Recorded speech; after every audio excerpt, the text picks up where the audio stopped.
तो दोस्तों फाइनली मैंने भी देख ली अगले साल ऑस्कर के लिए नॉमिनेट की जाने वाली इंडियन फिल्म इंडस्ट्री की आ चुकी बेहतरीन कॉमेडी फिल्म कहूं या फिर वेब सीरीज जो भी है यानी कि भाई पॉपकॉर्न को जो कि भाई ओटीटी प्लेटफॉर्म यानी कि डिज्नी प्लस हॉट स्टार पर रिलीज की जा चुकी है। तो भाई कैसी है पॉपकॉर्न, क्या है इसकी कहानी और क्यों इस फिल्म को देखने के बाद दिल से ये आवाज निकल रही है बाबू राव के लिए, श्याम भाई के लिए और उसके बाद राजू भाई के लिए। और दिल से ये क्यों आवाज निकल रही है कि आप भी मेरे साथ इस फिल्म को देखने के बाद अपील करो इन तीनों महान कलाकारों से कि भैया अभी भी ज्यादा वक्त नहीं बीता है, बचा लो अपनी फिल्म हेरा फेरी को, बचा लो। अगर समय रहते हुए आप लोग ये बड़ा फैसला ले लोगे तो भैया हो सकता है कि आपकी आने वाली इस फिल्म को देखने के लिए ऑडियंस सिनेमा घरों में पहुंचे, नहीं तो भाई अवस्था ऐसी हो जाएगी कि आप फ्री में पॉपकॉर्न भी दोगे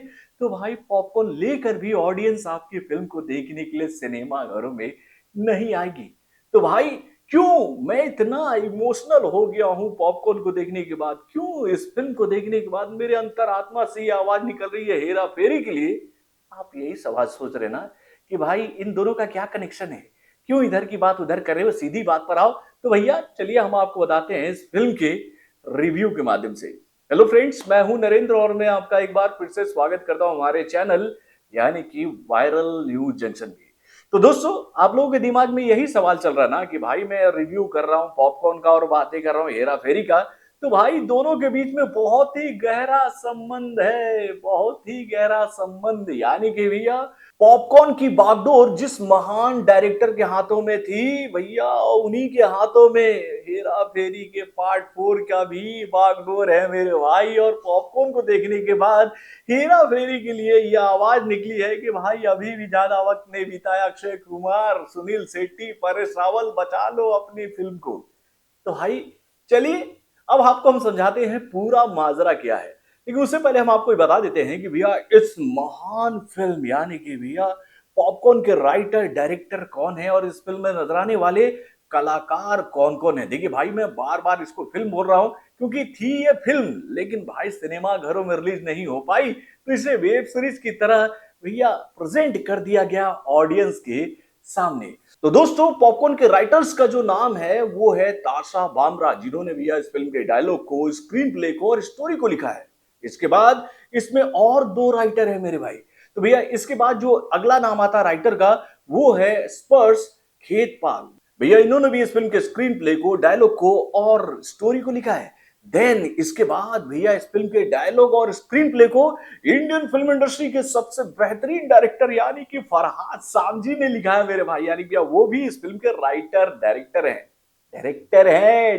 है फरहाद सामजी। और भाई फरहाद सामजी ही तो भैया हेरा फेरी के पार्ट 4 के डायरेक्टर हैं, जिनका नाम सुनने के बाद से ही हेरा फेरी के दीवाने जो है ना कांप रहे हैं और बोल रहे हैं अरे भाई बचा लो, अरे बचा लो, इसको हटा लो तभी ये फिल्म बचेगी। मांग उठ रही है जब से हेरा फेरी के साथ में फराज सामजी का नाम जुड़ा है, तभी से ये मांग उठ रही है। अगर दोस्तों आज जब मैंने पॉपकॉर्न को देखा ना तो भाई मेरे अंदर का भी जो डायरेक्टर था ना वो जीवित हो गया और ये सवाल मुझसे पूछने लगा कि अभी इस शॉट की यहाँ क्या जरूरत थी, ये जिमी ट्रैक यहाँ पर क्यों किया जा रहा है, ये शॉट इस तरीके से स्टेब्लिश क्यों किया जा रहा है, इससे तो कैरेक्टर ही उभर कर सामने नहीं आ पा रहा है। भैया दिखाना क्या चाहता है ये डायरेक्टर। यानी कि भाई मैं फराज सामजी के जैसा बड़ा डायरेक्टर नहीं हूं, लेकिन भैया कुछ कुछ चीजें देखने के बाद मुझे भी आज काफी इरिटेशन हो रहा था। और उसके बाद भैया इस फिल्म का स्टोरी लाइन, उसके बाद भैया इस फिल्म में जो हमें डायलॉग सुनने को मिल रहे थे और जो पंचेज हम लोग के सामने आ रहे थे उसको सुनने के बाद ऐसा लगता था कि रेलवे स्टेशन पे बिकने वाले जो 5-5 रुपए के चुटकुल्ले वाले बुक होते हैं ना उसी में से उठाई गई या ये पंच लाइन से मेरे भाई। यानी कि भाई फिल्म की कहानी ऐसी थी कि वो आपको वो सोचने पर मजबूर कर देगी कि आप क्या देख रहे हो। चलिए फिल्म की कहानी की बात करते हैं। वैसे आप लोग तो जानते हो मैं अपने किसी भी रिव्यू में किसी भी फिल्म की कहानी को रिवील नहीं करता हूँ, लेकिन भैया अगर मैं इस फिल्म की कहानी को थोड़ा सा रिवील भी कर देता हूँ तो आप ये बात समझ लोगे कि भैया ये चलता रहेगा सिलसिला, ये चलता रहेगा। यानी कि भाई इस फिल्म में नजर आने वाले जो मुख्य कलाकार हैं जिनका नाम है कुणाल खेमू, जो कि नुपुर सेनोन से प्यार करते हैं।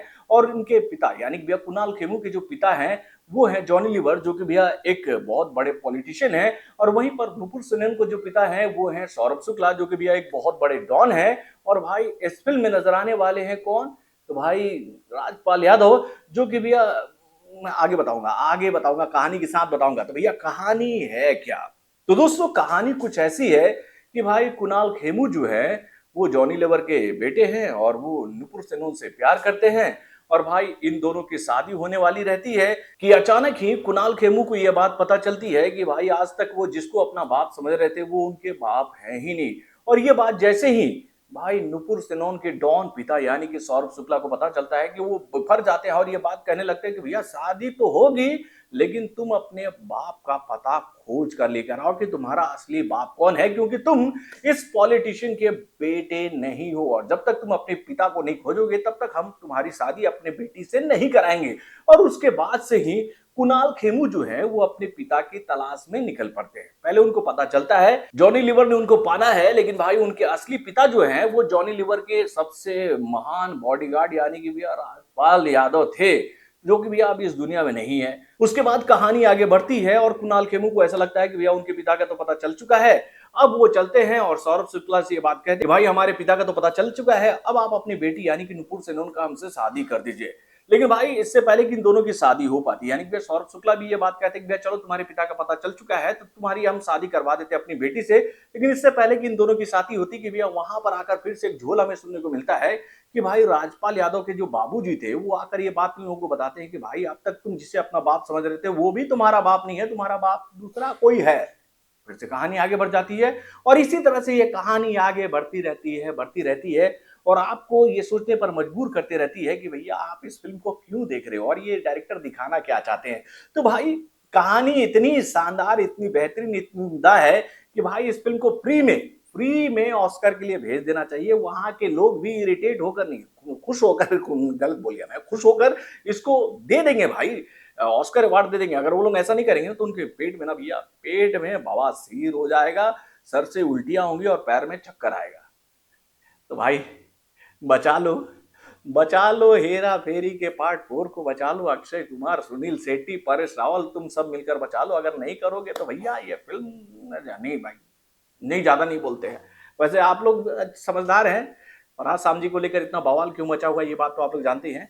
तो भाई फाइनली इस फिल्म को आज मैंने हिम्मत करके देख ली और फरहाद सामजी ने जो काम करके दिखाया है इस फिल्म में, उसको देखने के बाद तो हम ज्यादा कुछ नहीं कहेंगे। वैसे आप लोग अपने कमेंट के माध्यम से बताइएगा कि भैया अगर आप लोगों ने इस फिल्म को देखा है, यानी भैया इस वेब सीरीज को देखा है, तो आपको क्या लगता है हेरा फेरी के पार्ट 4 को इन्हीं को देना चाहिए डायरेक्ट करने के लिए? अपने कमेंट के माध्यम से हमें जरूर बताइएगा। तो बॉलीवुड से जुड़े और भी कई सारे खबरों को जानने के लिए हमारे चैनल यानी कि सब्सक्राइब करना ना भूलिएगा और हमारे अपडेट्स को जानने के लिए बेल आइकन को